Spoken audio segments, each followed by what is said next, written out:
Hi, Femi again.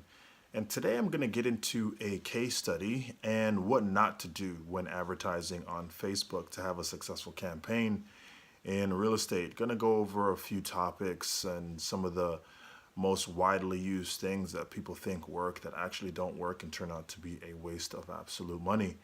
So, like usual, just wanted to say hi in person, and I will see you guys on my screen in a few seconds. Bye. Hey there, Femi Kamita here, and welcome to today's training where we're going to get into proper Facebook advertising. So, if you remember from the last training, we talked about relationships and numbers and how relationships is the core philosophy behind success in real estate. We went a little bit deeper, quite deeper actually, into more explicit explanation of relationships and that just creating relationships isn't um, uh, what's going to make you successful. You need to create a lot of relationships and do them powerfully as well. So what we're going to talk about today is what to use to create those large number of relationships. As most of you watching this know, Facebook is a very powerful tool if used properly.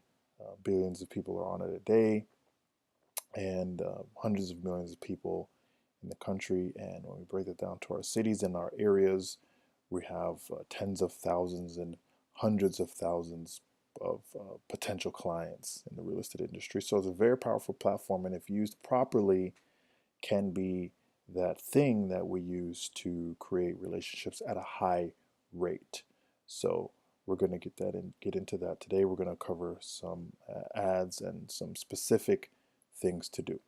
So what we're going to cover, what we're going to go over are some of the results that you can expect when a properly set Facebook campaign is set up, what not to do when using Facebook to get business, and I have get business underlined and capitalized because fortunately in our industry, real estate, there are a lot of misconceptions on what to do to actually get business. So we're going to go over that. And we're going to go over what to do when using Facebook to get business. And some of those things are the core principles of ad creation, the parts of an ad that make them work, the actual ad structure, and how to convert leads gathered so you can actually close. So you can close are in capital letters because that's the most important thing to a real estate agent and not other things. So if you remember relationships and numbers, right? So think back to that module if you can, relationships and numbers, and how we spoke about relationships is at the core philosophy of real estate, but it really doesn't stop there, and that you need to take action and start a large number of relationships. And then with these large numbers, you'll be able to get great results. So just keep this in mind while we go through this module, that relationships are important and numbers are also important. It can be sometimes just a tad bit more important. So just kidding, I don't daydream about relationships and numbers. I was just trying to be cute here a little bit. So this is Sean, and he is one of our partners, and he got 6 listings in a little under 60 days, about 56 days. And these are the kind of results that you can expect when you set up a successful campaign. And I'll break down successful campaign a little bit later on, but a successful campaign consists of several different parts, and that not just one of the parts. Specifically, just having great Facebook ads does not result in a successful campaign, but we'll get into that. So, what not to do? Um, like I briefly said before, there are things in the industry that are talked about heavily on to do that um, results in success, right? And uh, what not to do and what success is can be relative, but I would assume most of you that are on this training now want more commission checks and want money in your bank account, and certain things don't equal that. And that's, in this specific example, is boosting posts. Do not boost posts. Boosting posts or paying to raise awareness, increase brand awareness, or for name recognition, or to get the word out there are not what you want to be paying for. Keyword is paying. Um, Doing posting on your spare time and um, increasing brand awareness that way is great, but that's free. You don't want to be paying for that. Boosted posts are like a fundamental part of effective advertising, and that is a call to action. Without a call to action, all you're leaving your audience to do is simply engage with your content. And I could also probably assume, like most of you here, engaging doesn't equal closings, and closings is the only thing that get you paid, right? So do not boost posts. If you want to boost posts for recreational purposes, sure, go right ahead, but do not boost posts expecting to get business, okay?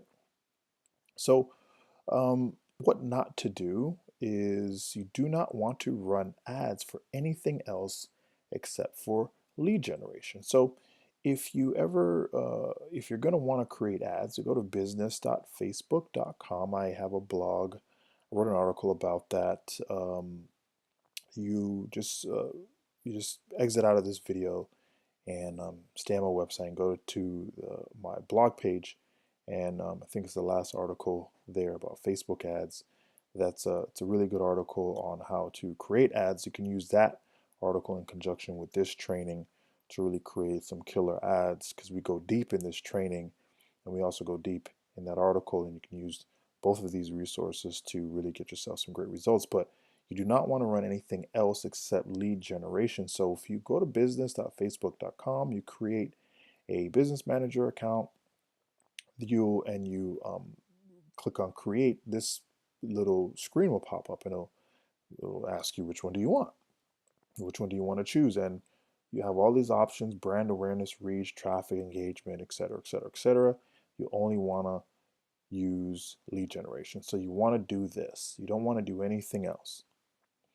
You also want to use, when you get into the creation of your ads, you want to use high definition photos in your ads. High definition photos serve well. Facebook's algorithm really likes that. Facebook's number one priority, Facebook's algorithm only lives for one thing, and that is for positive user experience.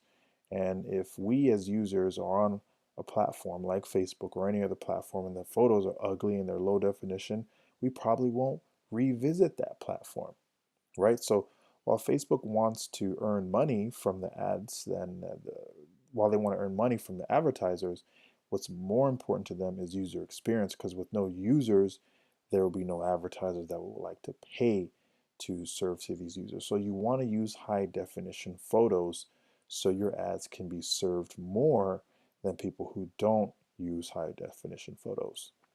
Also use properties local to your area in your ads. So same thing here. While the name of a city or location is not on the ad, or excuse me, on the photo, Facebook's algorithm can tell if that photo is local to your area or not.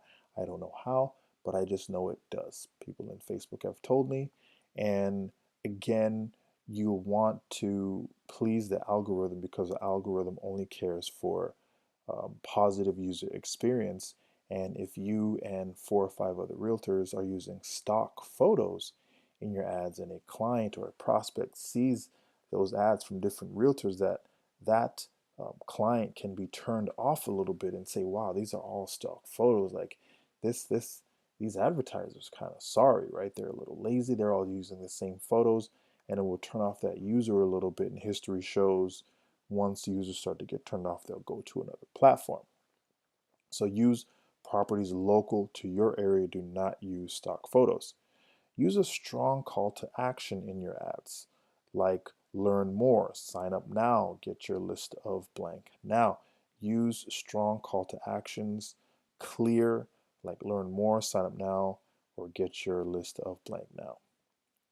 Also be specific with your targeting. In that blog post, I get more specific into actually what targeting is, so I don't want to go super duper deep into it, but your targeting is your audience. Who are we serving your ads to? Who do you want to show your ads to? Pretty much, who is your target market? Who is the client that you would like to serve, what area, the certain demographics, who is your audience, who do you want to serve your ad to. So be a little specific. Don't be too specific, but be somewhat specific. For example, if you're targeting first-time home buyers, use appropriate age, maybe 25 to 45. Depends on your market. Do your research, just be mindful. Or for another example, if you're targeting downsizers, use the appropriate age, maybe a little older, like 55 plus. Again, do your research in your area, just be mindful. Also be mindful of characteristics of the people you serve and account for this in your targeting. For example, if you're a vet and you want to target veterans, they'll have interests most likely in military subjects. So there's another variable to the targeting metric, and it's called interests. So you can select certain interests that we can assume certain groups of people may have, and if they like pages in those kinds of categories, then our ads will be shown to them a little bit more. So now we're going to get into ad structure and the three core principal areas. Number one is price, with location, and condition of the home. These things matter. Buyers in real estate really only care about price more than anything. Price is very important. Everyone who's online, they want a deal. No one I've ever really met or talked to is proud to has been proud of paying full asking price for anything. So if you can speak to a price, some sort of discount on your price in your ads, some reference to price on your ads, they will perform way better. And surprisingly, a lot of people don't talk about price in their ads. And location is also quite important as well. You want to speak to location because this serves for the algorithm. The algorithm will know who to serve your ads to, and that's quite important. And the condition of the home. Most buyers want to move into a home that's move-in ready, and if you can speak to the condition, whether it's big, it's move-in ready, it's gorgeous, then this speaks to the demographic. They'll be more inclined to, oh, this is the ad that speaks to me. Let me go ahead and interact with it. For even if you were after investors who want distressed properties, you still want to speak to the condition of the home, because an investor may not click on an ad for a home that says it's move-in ready because they know they're not going to get a deal on it. So this is an actual ad that we run. It's quite successful, and we're going to break down some of the parts into it, the core areas. So here's price here, and as you can see, $10,000 below market value up at the top, and then down at the bottom. The bottom part is actually what we refer to as the headline. So we speak to the price, like I said, below market value. People want a deal, they want to see that. So it's important to put that in your ad. And then we have location. So this partner is in Orlando. You want to speak to the location. And then we talk about condition, right? The word massive and huge, some pretty much adjectives. And in the paragraph right above massive, there's also move in ready, right? So it's important to speak about these things in ads because they do matter, and they will perform better. Not only will the algorithm like them, but they'll make our prospects respond to the ads properly. And here we have just some extra words that are enticing to customers, like inviting, neighbor, conveniently located, close to everything. So this speaks to a desirable thing, something that makes this home a little bit more desirable. And here we have, best of all, you can get into this home for less than $920 per month. So scan this ad, look at this ad, really soak in the structure of this ad, and you'll be able to see why these ads perform very well. And here's another ad, shorter form, not as much text, and this also performs very well. This is for a single listing ad, and these ads perform very well. And a lot of times, even when the house is sold and it's still running, we're still capturing leads, because even if a person is wants to buy this home and it's not available, just because it's not available doesn't mean they're not going to buy anything. So it's almost like an open house situation, right?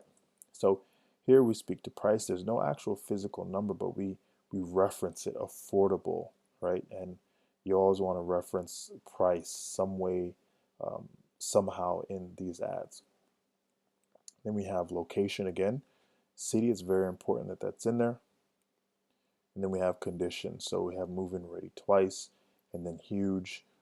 These things are really meant to get customers to react to the ads and click on them and engage and then enter their information. If they want a home that's move-in ready, they're going to have to click sign up, enter their information, and become a prospect.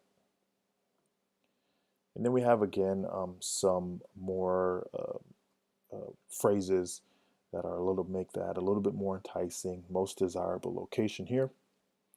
And then we have one here for the growing family. So kind of speaking out and calling out, speaking to a market or a group of people where if a couple or a family is growing, this ad will resonate with them just a little bit more and get them to react with it so they can become your prospect.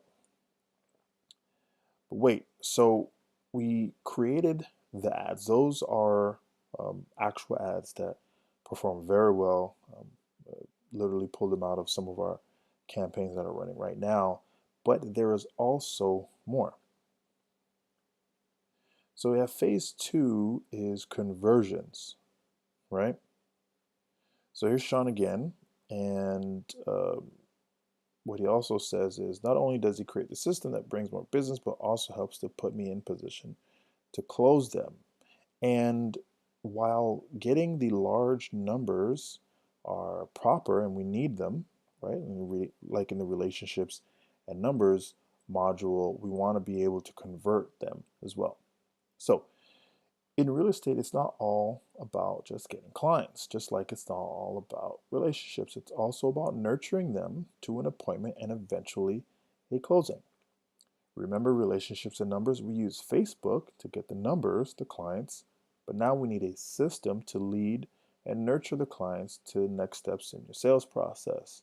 Keyword lead them to the next steps, which is number one, appointment, the listing or buyer. Number two, so you can service them, service their needs, and then three, to a closing.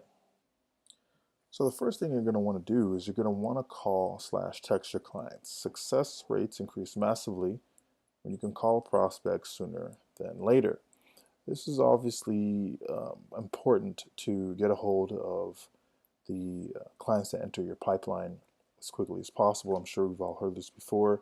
Speed to lead, success rates increase massively when you call a prospect sooner than later. So this is the first step to converting and getting conversions with the clients that enter your pipeline. You're going to want to call them, get a hold of them as quickly as possible, and do what you can to turn them into an appointment. Then you're going to want to deliver on the promise from your ad ASAP. Did you promise a home list? Did you promise a buyer's guide? Did you promise a free home evaluation? Whatever you promised, you're going to want to deliver on that promise as soon as you can, because if you're making an offer for, let's say, a home list, and they give you their information, they're going to be expecting to get that home list. And if you can't deliver on the promise you made very early on in the relationship, then how can they trust you to deliver on any other promises? And what I mean by that later on in the relationship is, how can they trust you to deliver on helping them make an important decision? How can they trust you to deliver on the promise of taking care of them? How can they trust you to deliver on the promise of getting them the best price possible, if that's what you've promised them, if you can't deliver on this promise very early on in the relationship, right? So while it's a prospect or a lead or a client that you've gathered online, you still have to follow proper protocol and proper relationship building early on in the relationship, just like you would a person that you interacted with in real time in real life without using Facebook. So step two would be to deliver on the promise of your ad ASAP. So if you've done number one and number two properly, then you're going to want to continue to stay top of mind with your clients, especially for clients that you haven't been able to get a hold of. So you can call and text a person, they don't pick up, you reached out 4 or 5, 6. If you're really serious, you're supposed to reach out up to 10 times. Let's say you're not able to get a hold of someone, and this does happen. This can be the situation sometimes, right? um, you're going to want to still deliver on the promise of your ad. And a lot of that can be done through email. You send them an email. And then number three, you're going to want to stay on top of mind, right? And one of the easiest ways to do that is by forming a newsletter, right? A weekly newsletter. That's something that you can do for your database that will help you stay top of mind. Then we also have value emails, things like just listed, open houses, and investment opportunities. So these are also ways to stay top of mind for your client, right? So client enters your pipeline, you call, you text them, let's even just say you speak to them, but they don't want to do something for 4 months. You're not going to call them every other week and say, do you want to buy a house? Now they told you 4 months, right? So what do you do to stay top of mind? You would have already delivered on your promise from your ad months in the beginning when they told you that they were going to do something in 4 months. So now we're going to want to start to do things to stay top of mind, right? Newsletter. Send them a newsletter every week. After that, you can be sending value emails. So if you get a property, it's just listed and you want to advertise it, you can blast it out to your database. Also an open house. If you're hosting an open house that weekend, you're going to want to blast it to the database. So this individual that said they want to do something in 2, 3, 4 months, they're seeing that you're active. They're seeing that you're working.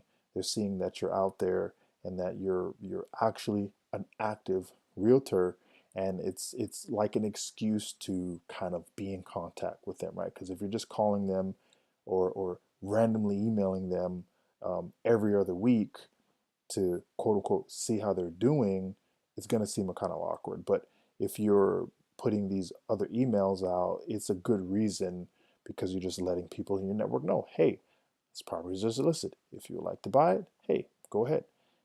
I'm hosting this open house this weekend. If you'd like to come say hi. Investment opportunities, right? Some individuals say they would like to buy a home. Things can change. They may not want to buy, but they want to invest in something.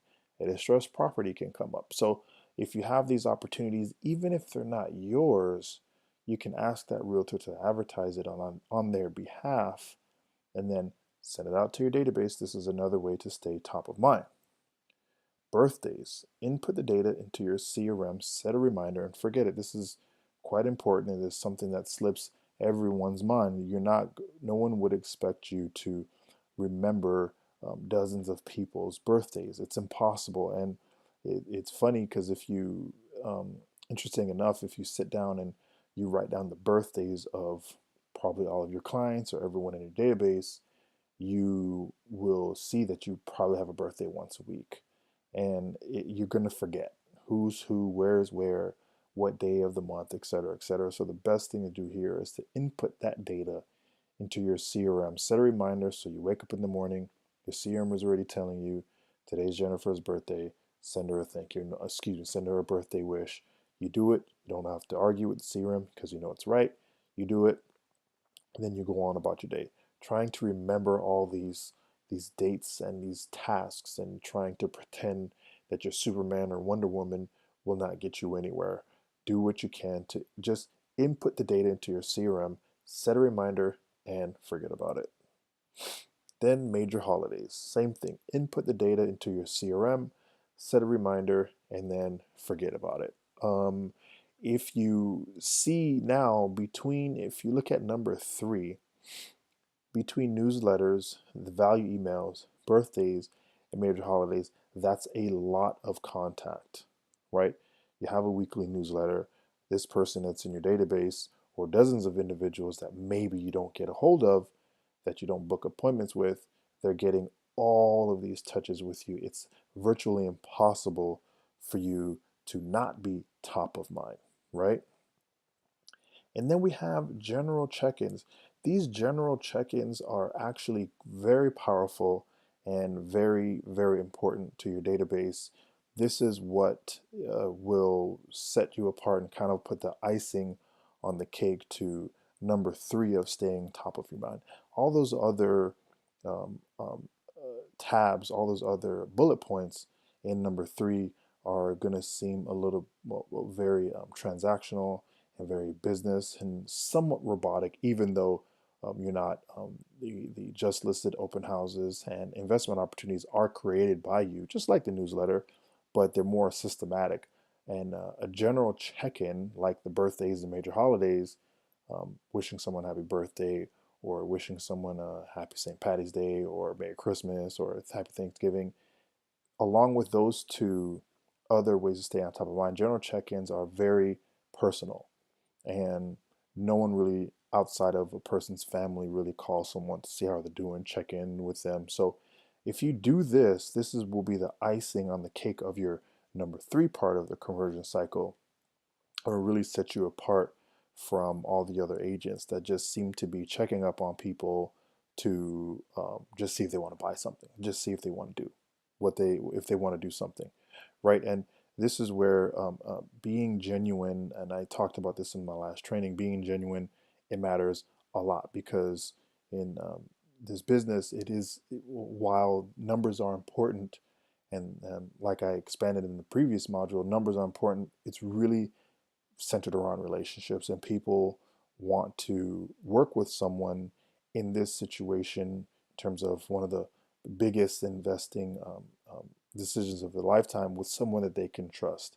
And if you can't be genuinely interested in someone that through an interaction with them can net you tens of thousands of dollars or thousands of dollars, then quite frankly, you don't deserve that client. So practice being genuine with your clients, and general check-ins will be very powerful and people will love your service. They won't ask you a lot of questions. It will be very easy for you to kind of have your way and for them to listen to you and trust you, and you be formed as the authority figure in that relationship. So if you do these three things in line with the proper Facebook advertising, then your conversions will skyrocket. So, a successful campaign is this: Facebook fulfills a numbers part of the relationships and numbers equation. Like I mentioned, don't boost posts, use quality photos, target properly, structure your ads properly. You can go through the training again to see all of that in full. And so if you do all of these things, plus you call text the clients until you get a hold of them, and you're sure to deliver on your promise from your ads, which is homeless, buyer's guide, home evaluation. And then if you also stay top of mind, you do the newsletter, value emails, birthdays, and check-ins, this is what equals a successful campaign. The mixture of both of these. Not one will will outweigh the other one. We need both, right? We need the Facebook, we need the thing that will create large numbers, right? The numbers part of the relationship and numbers equation. And then we have to have the bottom part, which is kind of like the sealing of the deal and the actual formation of the relationship with the client.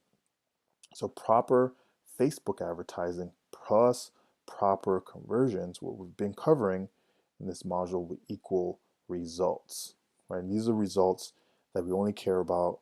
We don't care about engagement or um, brand awareness. We care about deposited checks. Real estate is a commission-only business. My partner, she is in real estate, so familiar with it, grew up around it, and I know while it's a very um, involving and it can be a very fun profession, it can only be fun for so long if you're not closing deals and depositing checks. So the whole purpose of this module, like I said, is to really get your advertising to a point where you're optimizing for results, and these results are deposited checks. So that's it for today's training. Leave a comment, send me a message, give me some feedback, and if you liked it, let me know. If you didn't, let me know as well, and let me know what you would like to learn. Until then, take care. Bye bye.